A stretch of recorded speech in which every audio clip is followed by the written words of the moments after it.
हर साल बरसात आती है और उसके साथ साथ प्रॉब्लम्स भी। सड़कें डूब जाती हैं और लोगों की ज़िंदगियां भी। क्या ये सिर्फ नेचर का फॉल्ट है या सिस्टम का सबसे बड़ा फेलियर?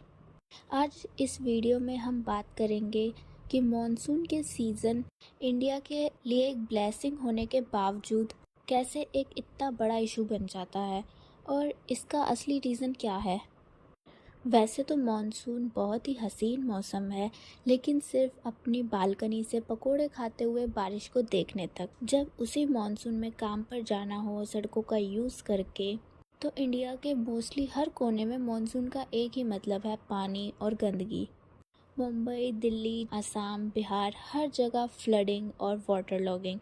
फिर चाहे वो शहर हो या गांव, हर जगह बारिश में डूब जाती है। कचरा, प्लास्टिक और पुअरली मेंटेन ड्रेन ने हालत और ख़राब कर दी है। प्रॉपर्टी डैमेज, इवैक्यूएशन और ज़िंदगी खतरे में। और अब हमारा आपसे एक क्वेश्चन है, क्या हर साल इतना लॉस नॉर्मल हो गया है, चाहे वो प्रॉपर्टी का हो या ज़िंदगी का? मॉनसून के साथ साथ आता है पहाड़ों का गुस्सा, लैंडस्लाइड और फ्लैश फ्लड्स। हिमाचल प्रदेश, उत्तराखंड में हर साल रोड बंद, लोग फंसे हुए और इंफ्रास्ट्रक्चर बर्बाद। फॉरेस्ट कटिंग, इलीगल कंस्ट्रक्शन और क्लाइमेट चेंज ने इस प्रॉब्लम को और बढ़ा दिया है। फ्लड के बाद सबसे बड़ा अटैक होता है बीमारियों का। डेंगू, मलेरिया, चिकनगुनिया, टाइफाइड सब पानी से फैलता है। बारिश के बाद जमा हुआ पानी मच्छरों की जनसंख्या बढ़ा देता है। फिर स्किन इन्फेक्शन, फ्लू, वायरल सब कुछ कॉमन हो जाता है। गवर्नमेंट हॉस्पिटल्स ओवरलोड हो जाते हैं और पुअर कम्युनिटी सबसे ज़्यादा सफ़र करती हैं। इंडिया के 60 to 70% फार्मर्स मॉनसून पर डिपेंडेंट हैं। कभी ज़्यादा बारिश तो कभी ड्राउट। दोनों ही हालात बर्बादी लाते हैं। डेप्थ बढ़ता है और उन प्रॉब्लम में बेचारे सुसाइड कर लेते हैं। मुंबई का drainage system 25 millimetre per hour के हिसाब से बना था, लेकिन अब बारिश 50 मिलीमीटर पर आवर क्रॉस करती हैं। रोड टूट जाते हैं, पावर कट होता है, ट्रेन्स और फ्लाइट कैंसिल हो जाती है। हर साल बहुत नुकसान होता है। तो अब एक सवाल ये भी है, हम 21st सेंचुरी के शहरों में जी तो रहे हैं, पर क्या हमारे शहर अपग्रेड हो रहे हैं? मॉनसून की तबाही का असली कल्प्रिट नेचर नहीं, सिस्टम है। क्योंकि मॉनसून का सीज़न तो हर कंट्री में आता है और आना भी ज़रूरी है, पर हर जगह इतना लॉस नहीं होता। फ्लड्स के टाइम अथॉरिटीज़ टाइमली अलर्ट नहीं देते हैं। कई डैम इतने पुराने हो चुके हैं पर नए बनते ही नहीं। डिज़ास्टर मैनेजमेंट फ्रेमवर्क होने के बावजूद कोई सीरियस प्रिपरेशन नहीं होती। रिपोर्ट्स और एक्सपर्ट रिकमेंडेशंस को इग्नोर किया जाता है।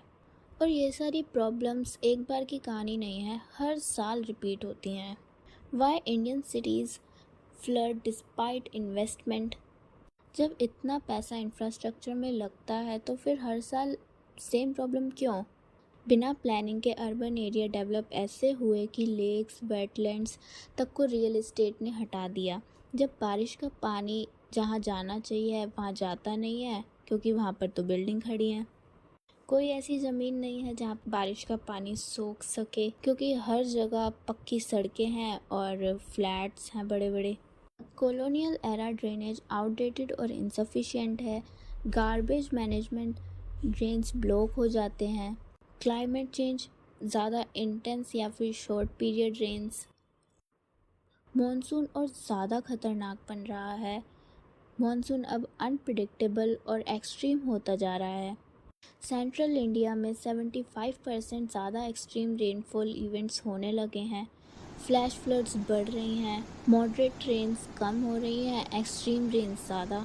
2024 में लगभग 1500 लोगों की मॉनसून डिज़ास्टर में मौत हुई थी।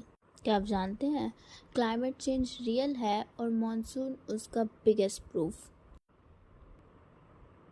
जहाँ इंडिया हर साल डूबता है, वहाँ कुछ देश मॉनसून को स्मार्टली हैंडल करते हैं, जैसे Singapore. Integrated water management, Singapore में एक ही सिस्टम हैंडल करता है ड्रेनेज, रेन वाटर और लैंड यूज़। हर building project rain water manage करने के रूल के साथ बनती है और उसका रिज़ल्ट बारिश के बाद भी फ्लडिंग नहीं होती। और फिर Netherlands, room for river policy, वहाँ नदियों को बांधा नहीं जाता बल्कि फैलने के लिए जगह दी जाती है। फ्लड प्लान्स और वेटलैंड्स को प्रोटेक्ट किया जाता है ताकि एक्स्ट्रा पानी वहाँ चला जाए, और उसका रिज़ल्ट फ्लड कंट्रोल नेचर के थ्रू ही होता है। Bangladesh real time flood forecasting system, Japan Sri Lanka community level disaster preparedness, UK strict urban planning and flood zoning. तो ये सब हम क्यों नहीं सीख सकते? क्योंकि बरसात से ज़्यादा सिस्टम से डर लगता है।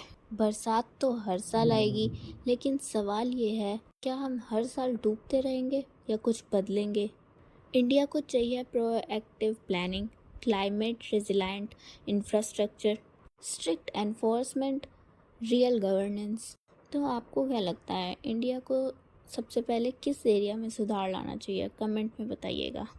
अगर वीडियो इन्फॉर्मेटिव लगा हो तो लाइक करना, सब्सक्राइब करना और शेयर ज़रूर करना। Thank you.